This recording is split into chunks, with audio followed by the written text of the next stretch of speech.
Welcome back to Exploring Whiskies. I'm Eric. I'm Kevin, and today we're going to do just a quick wrap-up on 2022. 22 in review. Yeah, so we reviewed a lot of whiskey. A lot.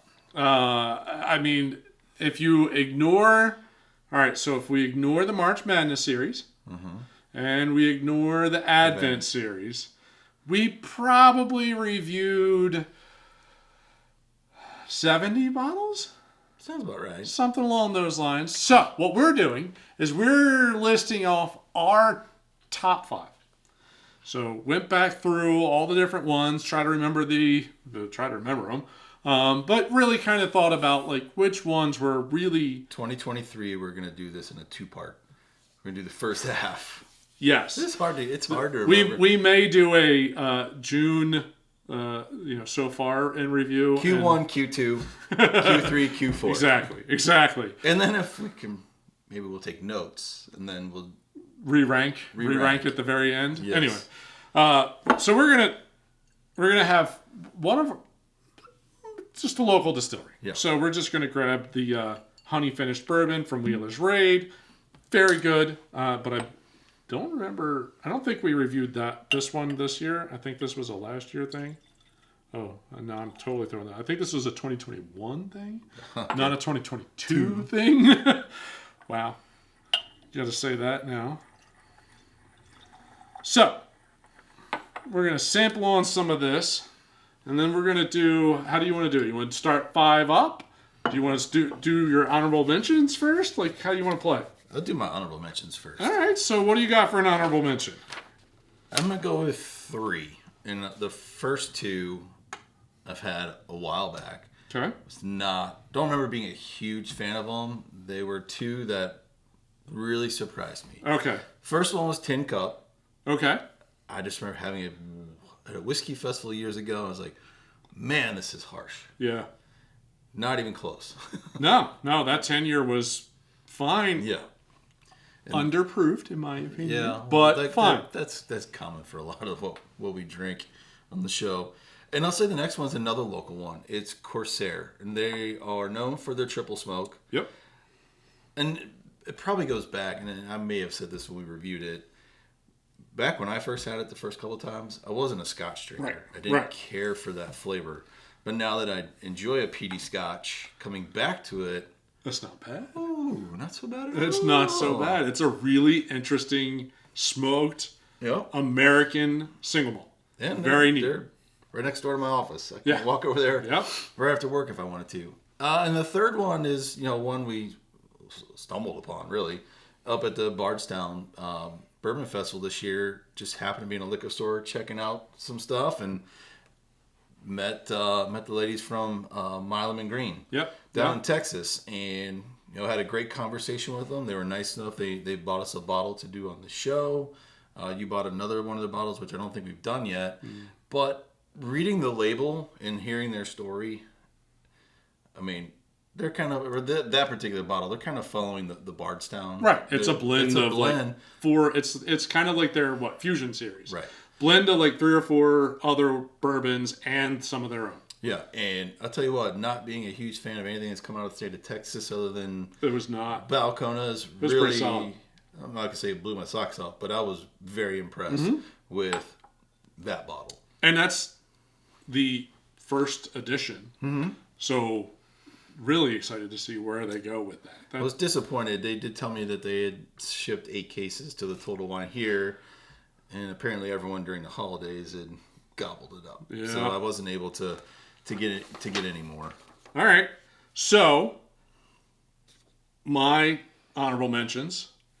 I did the Milam and Green, the unabridged. It was surprisingly good for a company I'd never even heard of until we ran into those. I actually put the Yellow Spot as an honorable mention. It did not make my top 5.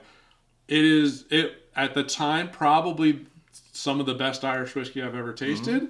I think it probably, if you go overall Irish whiskey, I mean, the Writer Tier's cask strength is probably a little bit above it, but it's a really good Irish whiskey. And I put the Benchmark Foolproof. So I put that as an honorable mention because it did not make my top 5, but the Benchmark series, what they did this year, expanding it out into the 5 different whiskeys, awesome. And the Foolproof, the butterscotch note coming off of that, 125 proof, $21. Unbelievable. I don't think you can, for the value, for the proof, for the profile, I don't think you can beat that. So that was it was really close to making the top 5, but it did not make my top 5. So, what do you got for number 5? Well, I put the Yellow Spot. Okay. As my number 5. Okay. I think also looking at my list, they're more easily available. Okay. Findable. Something that I really enjoy drinking. I know since we reviewed some of them, I bought another bottle. But that is one of the easiest Irish whiskeys that it's not watered down. Like it's a solid proof, 92, 96, something like that. Yeah, very solid proof. So I would put that at 5. Okay. 4 for me is the regular Yellowstone. I plowed through probably 4 or 5 bottles of that. It's not just because I'm a huge fan of the show, but that is a solid drinker. It is very nice. It's very nice, and for the proof, the profile, and the price. The price varies. I mean, I bought it from like 4Ps proof, profile, price. I like that. I think I bought it for like $37 at one store, and I paid like $45 at another. Very solid. Now I'm coming to find out the Black Label, the Private Select one is or you mean the like normal Black Label one? Okay. Slightly different bottle shape on that guy, right? No, the regular bottle shape. It has a Black Label. Like okay. Adam has a bottle. The Private Select one. His was. It's not as good as the regular.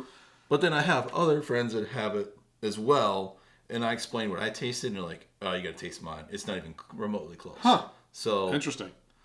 So big variety in their profiles for when you go single barrel. Yeah. Interesting. I would say the next one, I'm kind of cheating here. It was the entire Benchmark series. The entire series. That was a fun episode in itself. Like me and Adam going through all 5 blind and still ranking them. Again, we've said it a million times. Best bang for your buck. Absolutely. Yeah. I think it cost me $80-ish to get all 5. Yeah. Ridiculous. Absolutely ridiculous. And you can't go wrong with any of them. Nope. You're going to get a slightly different profile from each one, different proofs, different everything. It's solid. The next one, 2 for me, was one I brought back from our family spring break ski trip when we were up at Big Sky. That Montana bonded wheat. Yeah. I figured something would be up there. Yeah, right. I mean, there's a lot of grain and farm, right? But like everything is, I think of that, if I remember correctly, that distillery, everything comes from that property. From start to finish. Oh, it's a state? It's a state? Okay. Start to finish. Because I brought 3 back from that trip, and I'm pretty sure that was one. Everything from start to finish is on their property. And I was like, oh, well, the weather up there, I mean, you do get some extreme temperatures. Yeah. You know, they've been buried in snow for a couple of months. Probably, and then they got the long, hot, dry summers. I mean, that one was very surprising to me. And then my number 1, and it was a lucky allocation draw for me, was the E.H. Taylor Barrel Proof. Yeah. Oh, yeah. That's the only one that does that. That's the only one that doesn't. An allocated. It doesn't fall. It doesn't fall my original. Yeah, I got it. Yeah. Okay. My number 5 was a Glendronach, the Portwood. Okay. I liked that there was a great Scotch notes, great sweet notes coming through from the port. I know it was, in the top 20 of 2021 for Whiskey Advocate. I really enjoyed that bottle. I really remember liking that one. Same thing for the Takatatsuru. That was the re-released one. It used to be age stated. Mm-hmm. They got rid of the age statement, but it is actually a Japanese whiskey. It follows all the new rules. By the new laws. The new laws, yeah, exactly. But it just had a really nice, sweet, a little smoke. Like, it just was like quintessential Japanese whiskey for me. Yep. So that was my number 4. Then I did the Teeling Blackfins. Okay. I thought that was a cool experiment. Taking Irish whiskey and smoking it and having it still be delicious. I really enjoy that bottle. I touch it up like, I don't know, probably like once a month or so. Just a little nip of it, and it still drinks like that. All the Irish honey, malty sweetness, and then that smoke note. It's just a really cool combo bottle. I then totally my last two are just totally cheating and hard to find. So Adam Morgan let us sample the Maker's Mark FAEO1, and that was the best Maker's Mark I've ever tasted. Like, it was delicious. The oil coming off of that, the cherry notes coming in, like the wood notes all coming. It was just awesome. I wish we lived in Kentucky and could sign up for their program where they just deliver that to your house, but no, I can't do that in Tennessee. We're like 3 hours away. We still can't.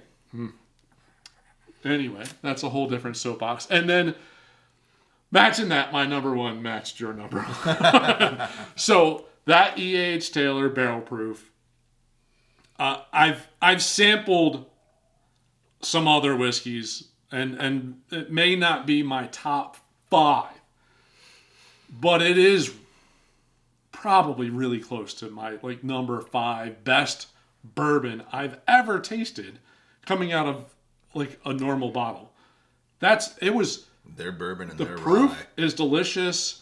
That like everything about that whiskey was just like spot on. There's only a handful of it. Like the William LaRue Weller I've tasted before was better. I've tasted a George T. Stagg, probably a little better. Maybe the Weller 12 could give it a run for the money, but it's like they're in the ballpark of each other. But that bottle at retail was an amazing pull. So for everything that we tasted last year, that just has to be number one because it was literally one of the best bourbons I've tasted in my life. Kind of have to put that as number one. So solid year. It was a good year. I think we're going to have another solid year. A lot of whiskey to review. I've built up a lot of bottles over the holidays that we need to get cracking. So there's a lot of whiskey to be reviewed. It's fun to be able to do this. It's fun to hunt. It's fun for friends to donate bottles to the show. Obviously, we give them back. We don't get to keep them, but donate a couple pours. Yep. But no, there's always some that are really good, some that are okay, and some that were... I'm not sure why you put that in the bottle. What were you thinking? So I feel like that's going to be a continued theme. Absolutely. I don't think that's going to go away. I think there's so much more whiskey coming out, and some of them they're going to do a really good job, and some of them they bottled it to try to make a couple bucks. Too early. But we'll keep trying to find the good ones and recommend those. Yep. And we'll try to find the really bad ones and tell you to steer clear of those. Well, 22 was a good year. Yeah, not too shabby. We hope you enjoyed our review. Basically rear view. Looking the rear to 22. Excited for 2023. We got, like Kevin said, we've got some solid bottles lined up. Yes, we do. And I'm sure we're obviously going to find some more. We always like to hunt. Good possibility. So, well, again, we appreciate you joining this episode. We hope you enjoyed it. If you did, we'd love the support. Hit that like button at the bottom of the screen. And if you're new, subscribe. We put out content like this about twice a week. You'll get a little bit of everything. We review all different types of whiskeys, and we're doing some cocktail stuff. We're going to start branching out, maybe doing some, just recipes on doing different things with whiskey. All whiskey related, though. Yep. So, well, thanks for joining. See you on the next episode. Cheers.